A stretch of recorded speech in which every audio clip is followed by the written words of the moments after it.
Students, आज काफी लंबे समय के अंतराल बाद एल्कोहल ईथर फिनॉल का सेकंड वीडियो लेक्चर बनाने जा रहा हूं और आप सभी का बीकेमिस्ट्री ऑनलाइन क्लासेज में मोस्ट वेलकम है। आप घर पर सुरक्षित रहेंगे, सेफ होंगे, इसके लिए मैं ईश्वर से मनोकामनाएं करता हूं। इधर आज का अपना जो टॉपिक है वो है नोमेनक्लेचर ऑफ एल्कोहल। एल्कोहलों का नामकरण किस प्रकार से करते हैं। देखो,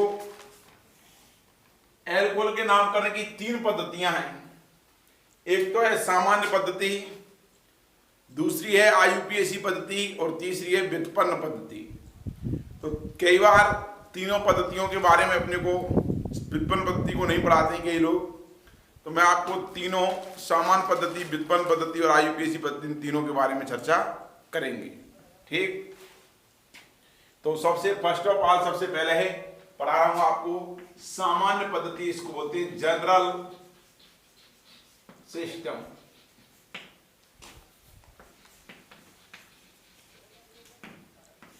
सामान्य पद्धति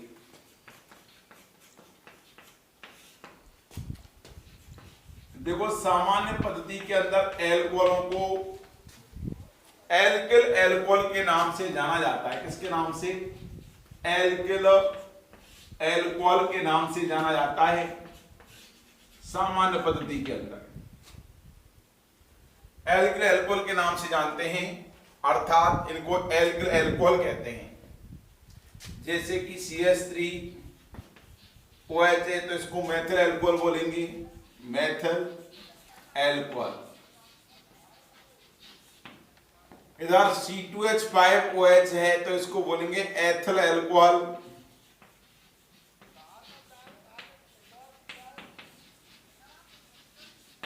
या इसको मैं ऐसे लिख सकता हूं CH3CH2OH।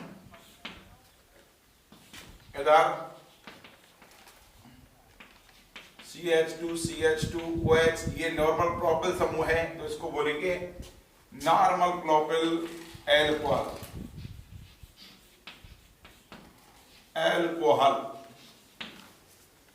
इधर ये CH3CH3 ये OH, इसको बोलते हैं आइसोप्रोपिल, क्योंकि आइसो समूह है ये वाला, तो इसको बोलेंगे आइसोप्रोपिल एल्कोहल। ठीक, देन अगला है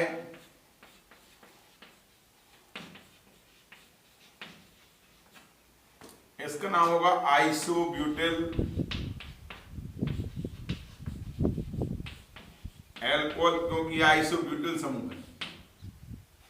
और नेक्स्ट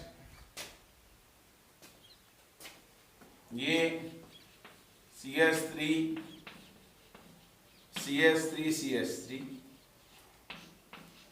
ये OH, इसको बोलते हैं अपन टर्सरी या तृतीयक butyl alcohol. Tertiary butyl alcohol या तृतीयक ब्यूटिल एल्कोहल। ये सामान्य एल्किल समूह का नाम लिखते हैं और उसके बाद एल्कोहल एज ए अनुलग्न के रूप में लगाते हैं सामान्य पद्धति के अंदर, जनरल सिस्टम के अंदर। तो सामान्य पद्धति में एल्कोहलों का नामकरण किस प्रकार से किया जाता है, जो यहाँ पर ब्लैक बोर्ड पर लिख रखा है, इस प्रकार से सामान्य पद्धति में एल्कोहल का नामकरण कर देते हैं। अर्थात इनको एल्किल समूह के नाम के बाद एल्कोहल अनुलग्न लगा करके लिख देते हैं। यहाँ पर ये मेथिल एल्कोहल रहा, मेथिल एल्किल समूह मेथिल है, यहाँ पर एथिल एल्किल समूह है, यहाँ पर नॉर्मल प्रोपिल एल्किल समूह है, यहाँ आइसोप्रोपिल एल्किल समूह है, यहाँ आइसोब्यूटिल एल्किल समूह है, यहाँ पर तृतीयक ब्यूटिल एल्किल समूह है। दूसरी शिष्ट पद्धति आती है, उसको बोलते हैं व्युत्पन्न पद्धति। व्युत्पन्न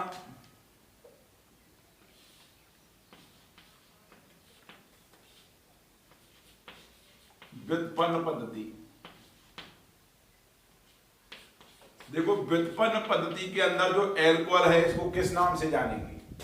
व्युत्पन्न पद्धति के अंदर एल्कोहल को जानते हैं कार्बिनॉल के नाम से। अर्थात व्युत्पन्न पद्धति के मतलब एल्कोहल को कार्बिनॉल का व्युत्पन्न माना जाता है। ये माना जाता है कि एल्कोहल सभी की सभी एल्कोहल हैं वो कार्बिनॉल के व्युत्पन्न होते हैं, अर्थात कार्बिनॉल से बने हुए होते हैं।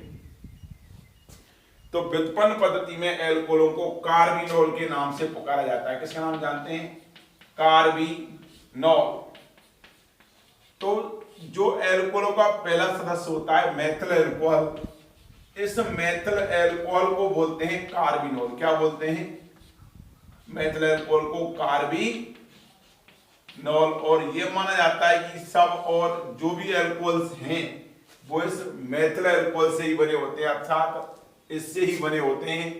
तो इस प्रकार से इसका नामकरण किस प्रकार से करते हैं कि जो भी उस एल्कोहल है उस एल्कोहल के अंदर इस वाले पार्ट को अपन अलग कर देते हैं। ये तो है कार्बिनॉल, ये इधर CH2OH ये भी कार्बिनॉल है। मेथिल एल्कोहल ये कार्बिनॉल है, तो मेथिल एल्कोहल वाला पार्ट सबके अंदर अलग कर दो। देखो इधर ये कार्बिनॉल वाला पार्ट अलग कर दिया, मेथिल एल्कोहल वाला पार्ट। एक कार्बन और OH को अलग कर दो। यहाँ पर एक कार्बन OH अलग हो गया, यहाँ पर एक कार्बन OH अलग हो गया, यहाँ पर एक कार्बन और OH अलग हो गया। अब बचे हुए जितने भी एल्किल समूह हैं उनका नाम लिख दीजिए और अंत में कार्बिनॉल लिख दीजिए। तो मेथिल एल्कोहल तो कार्बिनॉल बोलते हैं, तो एथिल एल्कोहल को क्या बोलेंगे? व्युत्पन्न पद्धति के अंदर एथिल एल्कोहल को बोलेंगे मेथिल कार्बिनॉल। क्या बोलेंगे? Methyl carbinol. तो नाम क्या होगा इसका? Methyl carbinol. Methyl carbinol. इसका नाम क्या होगा? नॉर्मल प्रोपेल एल्कोहल का इसका होगा आइसोप्रोपेल, सॉरी आइसोप्रोपेल नहीं, इस एथिल एल्कोहल इसका सॉरी नॉर्मल प्रोपेल एल्कोहल का व्युत्पन्न पद्धति में नाम होगा। ये तो एथिल समूह हो गया, ये कार्बिनॉल हो गया, तो इसका नाम होगा एथिल कार्बिनॉल। जो कोष्टक में लिख रहा हूं ये व्युत्पन्न पद्धति में नाम है। इसका नाम क्या होगा? तो ये तो कार्बिनॉल रहा कोष्टक में, ये दो मेथिल समूह है, तो इसका नाम होगा आइसोप्रोपेल एल्कोहल का व्युत्पन्न पद्धति में डाइमेथिल कार्बिनॉल। इसका नाम क्या होगा? देखो इधर ये तो कार्बिनॉल अलग हो गया, ये क्या हो गया? आइसोप्रोपेल एल्कोहल, आइसोप्रोपेल समूह। तो इसका नाम क्या होगा? आइसोप्रोपेल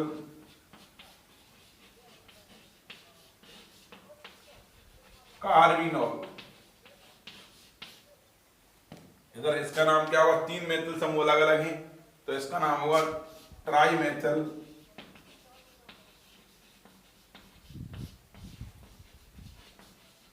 कार्बिनॉल। इस प्रकार से सामान्य व्युत्पन्न पद्धति के अंदर एल्कोहलों का नामकरण कर लिया जाता है कि व्युत्पन्न पद्धति में एल्कोहलों का नामकरण किस प्रकार से करते हैं, यह आपको समझ में आ गया होगा। नेक्स्ट आता है IUPAC पद्धति में एल्कोहलों का नामकरण। नेक्स्ट IUPAC सिस्टम है, तो एल्कोहलों को IUPAC पद्धति के अंदर किस नाम से पुकारा जाएगा? तो IUPAC पद्धति में एल्कोहलों को बोलते हैं एल्केनॉल। एल्केनॉल अर्थात एल्कोहलों का जो IUPAC सिस्टम है उसके अंदर जो इसका प्रीफिक्स है, प्रीफिक्स का मतलब पूर्वलग्न। IUPAC पद्धति के अंदर एल्कोहलों का पूर्वलग्न लगाते हैं हाइड्रोक्सी। हाइड्रोक्सी पूर्वलग्न लगाया जाता है हाइड्रोक्सी, एवं अनुलग्न लगाते हैं ऑल। क्या लगाते हैं? ऑल। तो IUPAC सिस्टम में एल्कोहल का पूर्वलग्न हाइड्रोक्सी लगाते हैं एवं अनुलग्न ऑल लगाते हैं। अब इसके नोमेनक्लेचर की बात करता हूं, तो IUPAC सिस्टम के अंदर एल्कोहल का नामकरण किस प्रकार से करेंगे? तो आयुर्वेदिक पद्धति के अंदर जो रूल्स हैं उसमें क्या होगा, जो मुख्य क्रियात्मक समूह है उसको न्यूनतम से न्यूनतम अंक देंगे और लंबी से लंबी कार्बन श्रृंखला का चयन इस प्रकार से करते हैं कि शेष रहे जूनियर क्रियात्मक समूह और प्रतिस्थापियों को न्यूनतम से न्यूनतम अंक प्राप्त हो और लंबी से लंबी कार्बन श्रृंखला का चयन हो जाए। इसके बाद जो शेष रहे प्रतिस्थापी हैं और जूनियर क्रियात्मक समूह हैं उनका उनकी स्थिति लिख करके पूर्ण लग लगा देते हैं। इसके बाद मूल शब्द लिखते हैं। मूल शब्द के बाद कोई सेकेंडरी क्रियात्मक समूह है जैसे कि द्विबंध या त्रिबंध, तो उसकी स्थिति लिख करके अनुलग्न लगा देते हैं और अंत में मुख्य क्रियात्मक समूह की स्थिति लिखकर उसका अनुलग्न लगा दिया जाता है।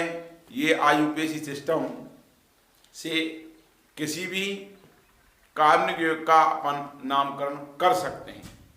तो आइए मैं यहाँ पर बताता हूँ। जैसे कि ये मेथिल अल्कोहल है सामान्य पद्धति के अंदर, आयुपेशी पद्धति में इसका नाम क्या होगा, इसका आयुपेशी पद्धति में कार्बन कितना है, एक कार्बन की चेन बन रही है। एक कार्बन का वर्णरूप होता है मेथ और अनुलग्न क्या होगा इसका, तो सभी के सभी कार्बन में एकल बंध है तो ये मेथेन।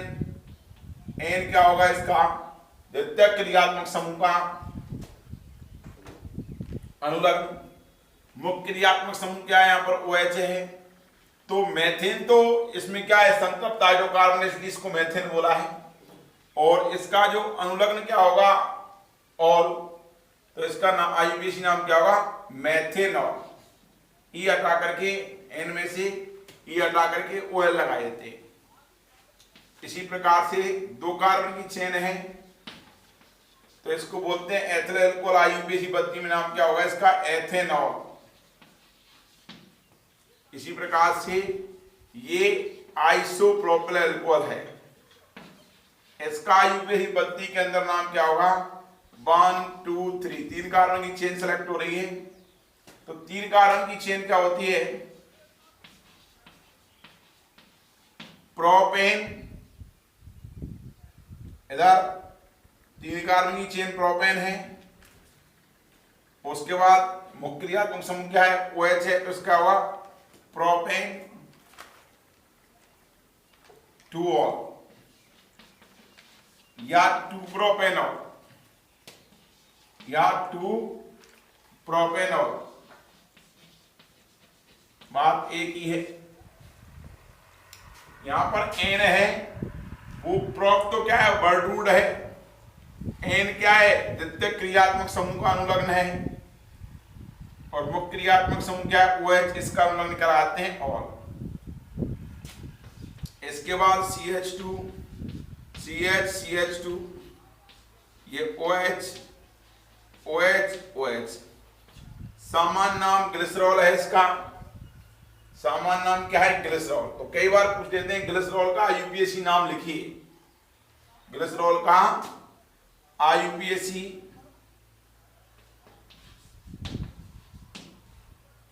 नाम लिखिए GLY।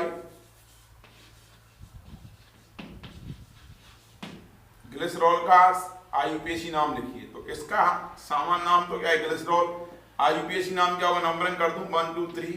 3 कार्बन की चेन सेलेक्ट हो गई तो आयुपेशी नाम क्या होगा प्रोपेन। 3 कार्बन की चेन क्या होगी प्रोपेन। इधर 1 2 3 1 2 3 try all propane 1 2 3 try all. यहाँ पर 3 OH समूह हैं इसलिए तीनों की अपन स्थिति क्या है, एक तो क्या है 1 पर है, एक 2 पर है, एक 3 पर है। 3 है तो ट्राई लिया है और अनुलोम निकल गया है ऑल। इसका नाम हो गया प्रोपेन 1 2 3 ट्राई और द ग्लिसरॉल का ये आयुपेशी नाम हो गया। नेक्स्ट ये लेता हूं मैं CH3 COCH3, ये CH3 ये CH2 और ये OH।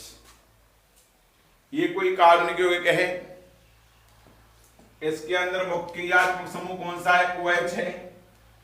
तो नंबरिंग कहां से करेंगे? मुख्य क्रियात्मक समूह से 1 2 3 3 कार्बन की चेन सेलेक्ट हो रही है। इधर 2 पर ये मेथिल है और 2 पर क्या है? मेथॉक्सी। तो आईयूपीएसी नाम क्या होगा इसका? मेथॉक्सी पहले आएगा मेथिल, तो मेथॉक्सी। मेथिल की तो स्पेलिंग क्या होती है? METH/L और मेथॉक्सी की METH/OX, मेथॉक्सी। तो मेथॉक्सी में अल्फाबेटिकल में O पहले आता है और Y बाद में आता है, तो सब इसके पहले आएगा 2 मेथॉक्सी,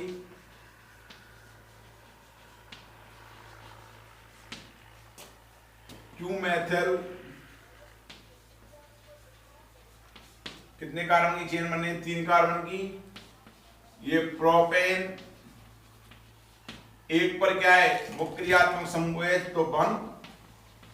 और इस प्रकार से आईयूपीएसी पद्धति के अंदर एल्कोहलों का नामकरण कर लिया जाता है।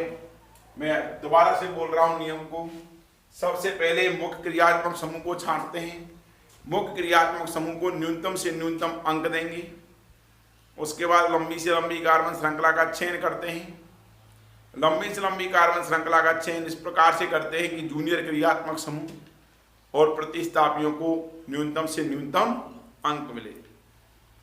लंबी से लंबी कार्बन श्रृंखला का जब चयन हो जाता है उसके बाद फिर उसका आईयूपीएसी नाम लिखते हैं। तो आईयूपीएसी नाम किस प्रकार से लिखेंगे कि जूनियर क्रियात्मक समूह और प्रतिस्थापियों को अंग्रेजी वर्णमाला के आधार पर उनकी स्थिति लिख करके व्यवस्थित कर देते हैं। उसके बाद वर्ड रूट मूल शब्द लिखते हैं। देन सेकेंडरी क्रियात्मक समूह की स्थिति, उसका अनुलग्न, और अंत में जो मुख्य क्रियात्मक समूह है उस मुख्य क्रियात्मक समूह की स्थिति और उसका अनुलग्न लगा दिया जाता है। मैं एक एग्जाम्पल लेता हूं, उस एग्जाम्पल के अंदर ये सब कुछ समाहित करूंगा कि सेकेंडरी क्रियात्मक समूह को भी लूंगा, उसके अंदर 1-2 प्रतिस्थापी भी लूंगा, उसमें आपको सब कुछ क्लियर हो जाएगा। इधर देखो, ये कोई एग्जांपल लिया है मैंने। ये डबल बॉन्ड, यहां पर ये Br, ये OC2H5,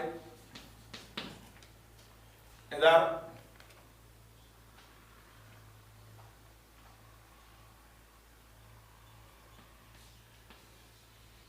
ये OH,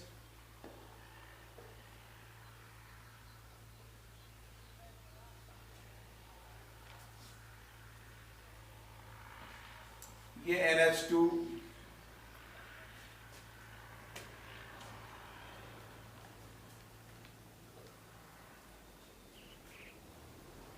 देखो जरा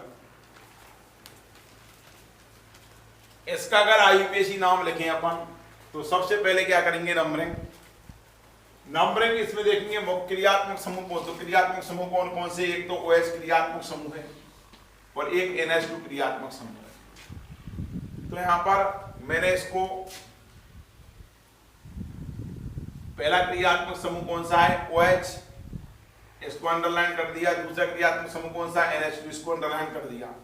जो इसमें मुख्य क्रियात्मक समूह इसको कोने के अंदर बंद कर देता हूं। तो मुख्य क्रियात्मक समूह कौन सा है? OH। जूनियर क्रियात्मक समूह कौन सा? NH2। देन उसके बाद प्रतिस्थापी देखेंगे। इधर प्रतिस्थापी इधर भी है, इधर प्रतिस्थापी है। मैं यहां पर एक CH3 और लगा देता हूं। चलो, ये CH3। अब न्यूनतम से न्यूनतम अंक किसको दिया जाएगा? मुख्य क्रियात्मक समूह जहां पर बन देता है 1 नंबर यहां पर। अब 2 नंबर इस कार्बन को दिया जाए या इस कार्बन को? 2 नंबर देंगे अपन। यदि किसी कार्बनिक यौगिक के अंदर मुख्य क्रियात्मक समूह के बाद न्यूनतम से न्यूनतम अंक दिया जाता है, किसके लिए? मुख्य क्रियात्मक समूह के बाद यदि कोई द्वितीय क्रियात्मक समूह है तो न्यूनतम से न्यूनतम अंक द्वितीय क्रियात्मक समूह को दिया जाएगा। ये अंक तो मिल गया इसको, 1 नंबर इसको मिल गया मुख्य क्रियात्मक समूह को, 1 नंबर मिल गया द्विबंध को। अब कोई बच्चा 2 नंबर इसको दे तो वो गलत है, क्योंकि 2 नंबर जब तक काउंट इसमें द्विबंध को कंटिन्यूअस द्विबंध की तरफ 2 नंबर देंगे। ये दे दिया, पूरा डबल बॉन्ड सर्कुलेट हो गया। फिर उसके बाद 3 नंबर इसको, 4 इसको, 5 इसको और 6 इसको। इसके बाद जो भी इसमें मुख्य क्रियात्मक समूह है द्वितीय क्रियात्मक समूह ये है और सबकी सब एज ए प्रतिस्थापी के रूप में ट्रीट करेंगे, चाहे क्रियात्मक समूह हो चाहे प्रतिस्थापी। इनको अंग्रेजी वर्णमाला के आधार पर व्यवस्थित करना है। तो मिथाइल का M, ये NH2 का एमिनो का A, ब्रोमो का B और एथोक्सी का E। तो पहले क्या आता है? A आता है। तो नाम क्या होगा इसका? 4 एमिनो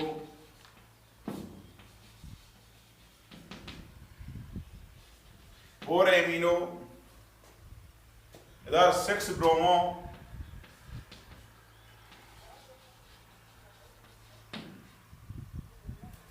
6 ब्रोमो, इधर 6 एथोक्सी, 6 एथोक्सी।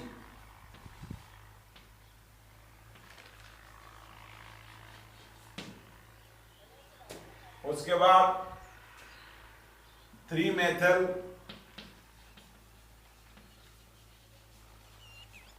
कितने कार्बन की चेन बन रही है? 6 कार्बन की। तो कैसी है? साइक्लिक चक्र के, तो साइक्लोहेक्स,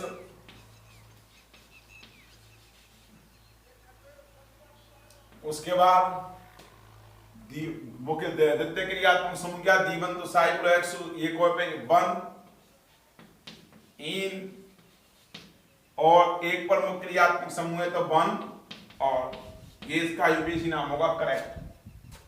ठीक, तो इस प्रकार से ये आईयूपीएससी नोमेनक्लेचर का जो सिस्टम है वो समाप्त होता है।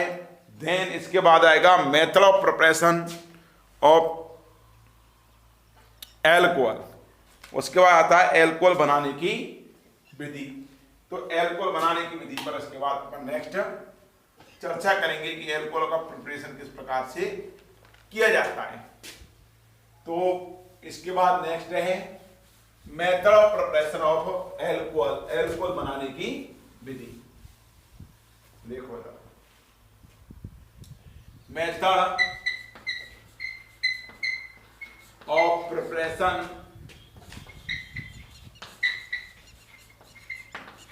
ऑफ एल्कोहल, एल्कोहल बनाने की विधि। इसमें पहला आता है, पहली विधि है एल्कीन के जलयोजन से hydrolysis of alkene, hydrolysis of alkene,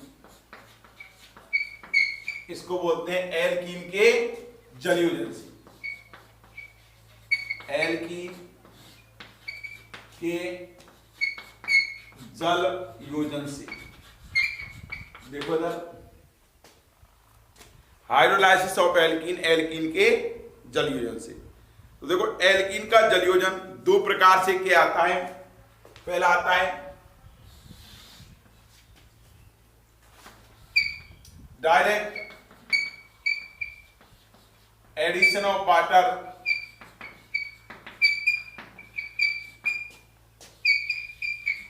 जल का प्रत्यक्ष योग, किस पर? एल्कीन पर।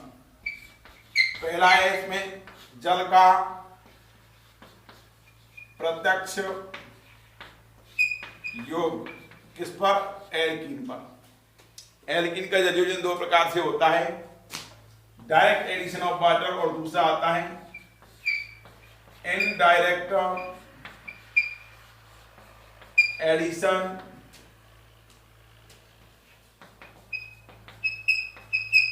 ऑफ वाटर, जल का अप्रत्यक्ष योग, जल का अप्रत्यक्ष योग। देखो जल का प्रत्यक्ष योग किस प्रकार से होगा और जल का अप्रत्यक्ष योग किस प्रकार से होगा, इसकी मीनिंग को समझो। जब एल्कीन की क्रिया, जब एल्कीन का जलयोजन कराएं, इसकी क्रिया वाटर के साथ कराएं, तो H और OH का योग होगा इस पर, एल्कीन पर। यदि एल्कीन पर जब एल्कीन से एल्कोहल बनेगा तो ऑब्वियसली H और OH का योग होता है। जब H और OH का योग होगा तो जब एल्कीन पर सीधे की सीधे जल से ही OH और जल से ही H का सप्लाई होती है। जल से ही H+ आए और जल से ही OH- आता है और द्विबंधित कार्बन पर जुड़ जाता है तो इसको बोलते हैं डायरेक्ट एडिशन ऑफ वाटर। जैसे कि इसकी क्रिया H2O के साथ कराई, इसकी उपस्थिति में, खनिज अम्ल की उपस्थिति में, और ये अपने को बन गया ये OH और ये CH3, अर्थात H तो यहां पर जुड़ गया, OH इस जगह पर जुड़ गया। लेकिन इसके अंदर जल का सीधा की सीधा H और OH का डायरेक्ट एडिशन नहीं होता है। H और OH इनडायरेक्ट एडिशन में और वाटर में H और OH सीधे जल से नहीं आते हैं। H किसी और से H वाटर से आ रहा है, ऑक्सीजन किसी अलग रिएजेंट से आएगी और हाइड्रोजन किसी अलग रिएजेंट से आता है। तो मैं बात कहूं जैसे कि इसमें इनडायरेक्ट एडिशन ऑफ वाटर के अंदर दो रिएक्शन आती हैं। एक तो आती है हाइड्रोबोरेशन, ऑक्सीडेशन, ऑक्सीडेशन, एक रिएक्शन है, और दूसरी रिएक्शन है ऑक्सीमर्क्यूरेशन, ऑक्सीमर्क्यूरेशन,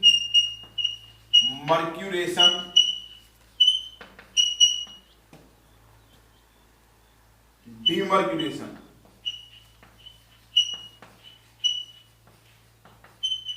एक तो है hydroboration, oxidation. Indirect addition of water में दो रिएक्शन है, एक तो है हाइड्रोबोरेशन, ऑक्सीडेशन है, और दूसरी है oxymercuration, demercuration. Both are important for JEE mains, NEET. ये दोनों रिएक्शंस जेईई मेंस के लिए, नीट के लिए, एम्स के लिए और इधर ओलंपियाड के लिए बहुत ज्यादा इंपॉर्टेंट हैं। कौन सी? हाइड्रोबोरेशन, ऑक्सीडेशन और ऑक्सीमर्क्यूरेशन, डीमर्क्यूरेशन। नीट के लिए और जेईई मेंस के लिए और इधर एडवांस में भी कई बार पूछ लेते हैं। तो इसमें हाइड्रोबोरेशन, ऑक्सीडेशन में तो कौन कौन से रिएजेंट प्रयुक्त करते हैं? तो हाइड्रोबोरेशन के अंदर जब बोरेशन वाला स्टेप होगा, उस बोरेशन वाले स्टेप में तो B2S6 THF टेट्राहाइड्रोफ्यूरेन प्रयुक्त करते हैं। जबकि ऑक्सीडेशन वाला स्टेप होता है, इस ऑक्सीडेशन वाले स्टेप के अंदर रिएजेंट प्रयुक्त करते हैं अपन H2O2 और ये OH-, H2O2 और OH-, और तीसरा हाइड्रोलाइसिस के लिए प्रयुक्त करते हैं अपन H3O+, जल या D3O+, D2। ठीक, ये तो हाइड्रोबोरेशन ऑक्सीडेशन के अंदर प्रयुक्त करते हैं। हाइड्रोबोरेशन में करेंगे B2S6 टेट्राहाइड्रोफ्यूरेन। ऑक्सीडेशन में प्रयुक्त करते हैं H2O2, हाइड्रोजन पेरोक्साइड और क्षार इधर, और लास्ट में इसका कराएंगे अपन जल अपघटन।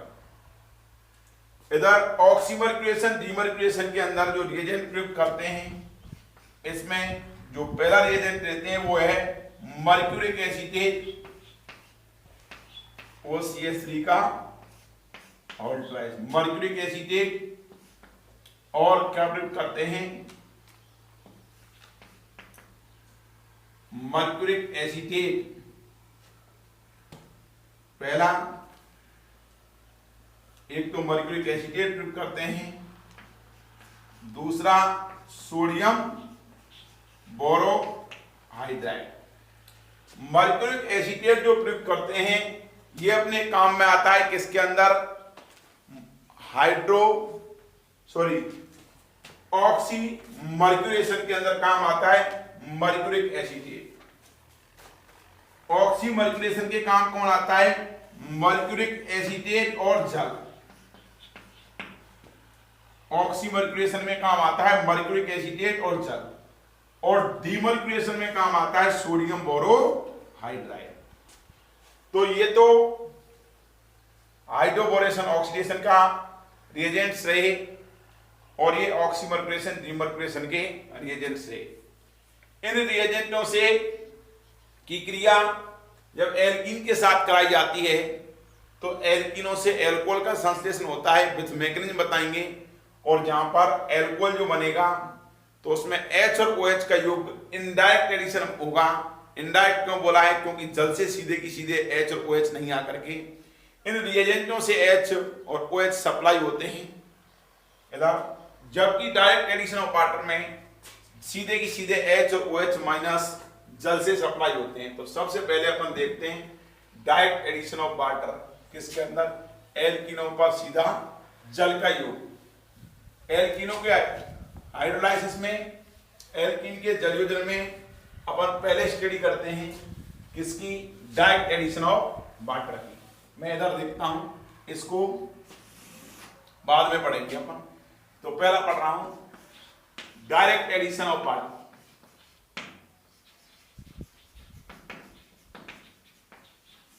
इधर देखो कि जब एल्कीन की क्रिया, किसी भी एल्कीन की क्रिया अपन, कोई एल्कीन लिया अपन ने, जब किसी एल्कीन की क्रिया, ये एल्कीन ले ली, जब किसी एल्कीन की क्रिया अपन जल के साथ खनिज अम्ल की उपस्थिति में कराते हैं तो एल्कीन पर जल का प्रत्यक्ष योग होता है और उत्पाद के रूप में अपने को एल्कोहल की प्राप्ति होती है। तो इस दौरान मध्यवर्ती स्पीशीज के रूप में अपने को कार्ब कैटायन की प्राप्ति होती है और बनने वाले कार्ब कैटायन में यदि कोई पुनर्विन्यास होता है तो उससे उच्च स्थायी कार्ब कैटायन की प्राप्ति होती है। उच्च स्थायी कार्ब कैटायन पर नाभिक स्नेही OH माइनस आयन या H2O अटैक करता है और अंत में अपने को उत्पाद के रूप में एल्कोहल की प्राप्ति होती है। तो आपको मेन चीज क्या याद रखनी है कि डायरेक्ट एडिशन ऑफ वाटर में जो इंटरमीडिएट फॉर्मेशन होता है वो होता है इंटरमीडिएट, IM का मतलब इंटरमीडिएट, वो क्या होता है, कार्ब कैटायन। के कार्ब कैटायन जो है मध्यवर्ती स्पीशीज होती है डायरेक्ट एडिशन ऑफ वाटर में। मैं इसमें इस एल्कीन की क्रिया जो H2O के साथ कराता हूं तो अपने को उत्पाद के रूप में ये प्राप्त होगा एल्कोहल। देखो इधर ये CH3 और ये OH, ये एल्कोहल बनता है। द्विबंध यहां पर है, H और OH का योग इस जगह पर नहीं होकर के इधर मध्यवर्ती स्पीशीज कार्ब कैटायन बना। बनने वाले कार्ब कैटायन में रिएजमेंट होगा। आफ्टर रिएजमेंट उच्च स्थायी कार्ब कैटायन की प्राप्ति होगी और देन नाभिक स्नेही H2O अटैक करेगा या OH माइनस अटैक करेगा। तो इसकी मैं मैकेनिज्म बताता हूं कि इससे ये फॉर्मेशन कैसे हुआ। बिल्कुल एक एक स्टेप देखना इसकी मैकेनिज्म क्या है। ये खनिज अम्ल की उपस्थिति में हो रही है तो खनिज अम्ल H+ है, वो क्रिया करेगा H2O के साथ में, क्योंकि H2O क्षार है ना, कौन सा, ये है लेविस बेस। तो ये H2S के साथ क्रिया करता है, क्या बना लेगा, H3O+। अब इसके बाद क्या होगा, इस H3O+ से H+ सप्लाई होगा किसके लिए, एल्कीन के लिए। ये एल्कीन रही, इस एल्कीन में ये जो H+ ट्रांसफर हो रहा है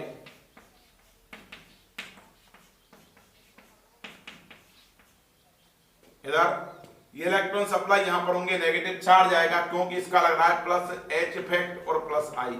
ये इलेक्ट्रॉन इधर देगा तो इलेक्ट्रॉन सप्लाई इधर होंगे, इस पर नेगेटिव चार्ज आ गया। ये किसको लेगा, H+ को, इसके दोनों इलेक्ट्रॉन्स को ये ले जाएगा और ये H2 निकल जाएगा बाहर इधर। जैसे इलेक्ट्रॉन यहां पर सप्लाई हुई तो यहां पर पॉजिटिव चार्ज आएगा और ये पॉजिटिव चार्ज के बाद ये बन जाएगा कार्ब कैटायन। ये पॉजिटिव चार्ज ये H+ आकर के जुड़ चुका है, ये CH3, ये और H2O निकल गया बाहर -H2O, ये नाभिक इसलिए H2O 2 इलेक्ट्रॉन लेकर के न्यूट्रल बाहर निकल गया। ये बन गया कार्ब कैटायन इंटरमीडिएट। IM का मतलब इंटरमीडिएट, ये बना है कार्ब कैटायन। बनने वाले कार्ब कैटायन में क्या होगा, रिएरेंजमेंट, इस पर अल्फा एच चेक करते हैं तो पॉजिटिव चार्ज के पास वाला ये अल्फा और ये अल्फा, इधर 2 अल्फा एच, इधर 1 अल्फा एच, 3 अल्फा एच है इस पर। इसमें क्या होगा, इधर 1,2 हाइड्राइड शिफ्टिंग हो रही है, इधर भी 1,2 हाइड्राइड शिफ्टिंग है। तो यदि किसी कार्ब कैटायन में 1,2 हाइड्राइड शिफ्टिंग की संभावना एक तरफ तो 1 डिग्री साइड से हो या और एक तरफ 2 डिग्री साइड से हो, या एक तरफ 2 डिग्री साइड से हो, एक तरफ 3 डिग्री साइड से हो, तो मैंने आपको बताया था एल्केन हैलाइड वाले पार्ट के अंदर, तो हाइड्राइड शिफ्टिंग हमेशा सबसे पहले होती है 3 डिग्री साइड से, उसके बाद 2 डिग्री से और अंत में 1 डिग्री से। तो 1,2 हाइड्राइड शिफ्टिंग है वो इधर 3 डिग्री कार्बन से होती है, इससे ये H यहां पर है, ये 2 डिग्री कार्बन, यहां पर 1,2 हाइड्राइड शिफ्टिंग होगी, 1,2 हाइड्राइड शिफ्ट। जैसे 1,2 हाइड्राइड शिफ्ट होगा तो यहां पर H माइनस यहां पर ट्रांसफर हो जाएगा, या पॉजिटिव चार्ज इस पर आ जाता है, ये 2 इलेक्ट्रॉन्स को लेकर के जाएगा H माइनस के रूप में। तो इधर ये CH3 और इस पर पॉजिटिव चार्ज। तो ये न्यूली फॉर्म कार्ब कैटायन है, इसको मैं यहां पर लिख देता हूं, ये इसकी तुलना में उच्च स्थायी होगा,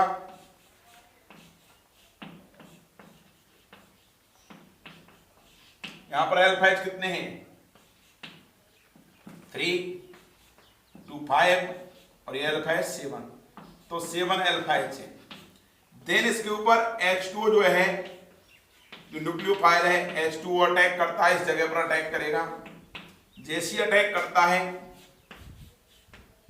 तो ये CH3, ये O, ये H, ये H, ऑक्सीजन ने लोन पेयर सप्लाई करा है तो एक लोन पेयर तो यथावत रहेगा, एक आ जाएगा इस पर पॉजिटिव चार्ज।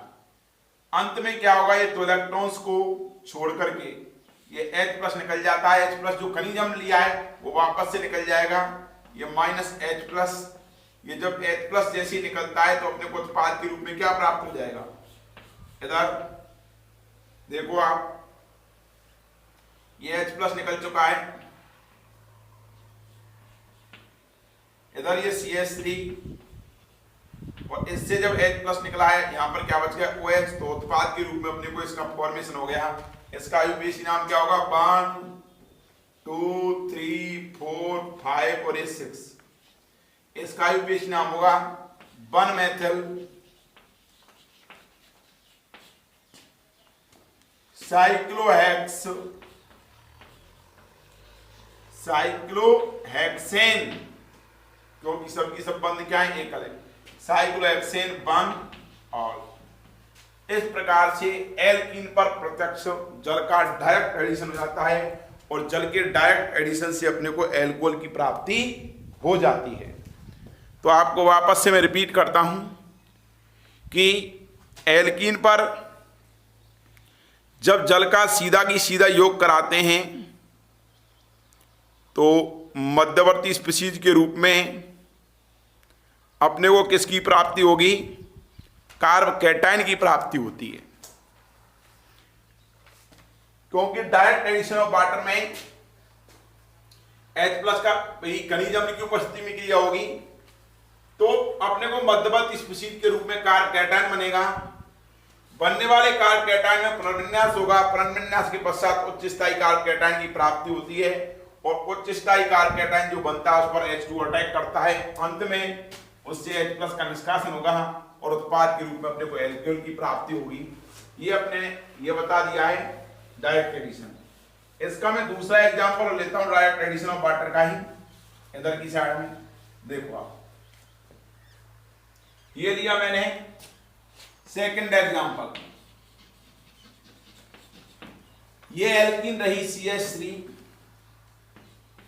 CH3 और ये CH3, ये CH डबल बॉन्ड CH2, इसकी क्रिया H2O के साथ खनिज अम्ल H+ की उपस्थिति में करा रहा हूं तो अपने को उत्पाद ये मिलेगा, ये CH3, ये OH, ये CH3, ये CH CH3 और ये CH3, ये उत्पाद मिलता है अपने, इसकी क्रिया कराते हैं। इसकी मैकेनिज्म क्या होगी, मैं मैकेनिज्म बताता हूं कैसे एडिशन होगा, डायरेक्ट एडिशन। सबसे पहले ये H+ और H2O क्रिया करेंगे। H+ तो क्या है, अम्ल है, और H2O क्या है, लुईस क्षार है। ये क्रिया करके H3O+ बना देते हैं। ये H3O+ अब एल्कीन के साथ क्रिया करेगा। ये एल्कीन रही, ये CH3, ये CH3, ये CH+CH2। इस H3+ को मैंने यहां पर दिखा दिया, ये HOH और ये H और ये पॉजिटिव चार्ज। ठीक, एक लोन पेयर इस पर रहेगा, एक लोन पेयर डोनेट कर चुका। इसमें क्या होगा, इलेक्ट्रॉन सप्लाई, इसका प्लस आई इफेक्ट लगेगा, इलेक्ट्रॉन सप्लाई इधर करेगा, इस पूरे समूह का प्लस आई इफेक्ट लगता है। ये इलेक्ट्रॉन शिफ्टिंग इधर होंगे, इस पर नेगेटिव चार्ज आएगा, ये नेगेटिव चार्ज H+ को लेगा, इस बंद के दोनों इलेक्ट्रॉन इस पॉजिटिव चार्ज के पास चले जाएंगे और पॉजिटिव चार्ज उदासी हो जाएगा, न्यूट्रल हो जाएगा, इस पर एज ए लोन पेयर आ जाते हैं। तो लोन पेयर आते ही ये H2O के रूप में ये बाहर निकल गया, ये H2। ठीक, जैसी H+ सप्लाई हुआ तो यहाँ पर H+ जुड़ेगा CH2- से, ये CH3 हो जाएगा। इधर इस बंद के इलेक्ट्रॉन जब यहाँ पर गए, यहाँ पर नेगेटिव चार्ज आया, तो यहाँ पर कौन सा आएगा, पॉजिटिव चार्ज। ये बन गया अपने को कार्बोकेटायन CH3, इधर ये CH3, ये CH3, ये CH, ये पॉजिटिव चार्ज और ये CH3। उसके बाद क्या होगा, इसमें इस कार्बोकेटायन की स्टेबिलिटी चेक करते हैं, इसमें कितने अल्फा H है। यहाँ पर ये पास वाला ये अल्फा, ये पास वाला अल्फा, ये 3 अल्फा H। इसमें 1,2 हाइड्राइड शिफ्टिंग होगी नहीं, इसमें ये कार्बोकेटायन बना है, इंटरमीडिएट कार्बोकेटायन, इसके अंदर 1,2 मिथाइल शिफ्टिंग होगी, हो रहा है 1,2 मेथिल शिफ्ट। जैसी 1,2 मेथिल शिफ्ट होगा तो ये CH3, ये CH3, ये CH3 और ये CH3, ये मेथिल दोनों इलेक्ट्रॉन्स लेकर के यहां पर आ गया, इस पर पॉजिटिव चार्ज आ गया। ठीक, देन इसके बाद इसके ऊपर कौन अटैक करेगा, H2O। जैसे H2O अटैक करता है, यहां पर H2O आएगा, ये CH3, ये CH3, ये CH3, ये CH3, ये O, ये H और ये H, ये पॉजिटिव चार्ज, ये लोन पेयर यहां पर रहा, ये H2O अटैक कर दिया इस जगह पर। अब उसके बाद क्या होगा, इससे H+ का निष्कासन होगा, ये H+ निकल गया, दोनों इलेक्ट्रॉन इस पर आ जाएंगे, पॉजिटिव चार्ज ले लेगा, ये बना लेगा न्यूट्रल -H+, और ये क्या बन जाएगा, CH3, ये CH3, ये OH, ये CH3, CH, इस पर क्या जुड़ा हुआ है, एक तो CH3 ये जुड़ रहा है, एक CH3, तो ये CH3 और ये CH3। तो अपने को ये प्रोडक्ट मिल गया, ये दोनों की दोनों, इसमें CH3, इधर कोई दिक्कत नहीं है, एक ही प्रोडक्ट है।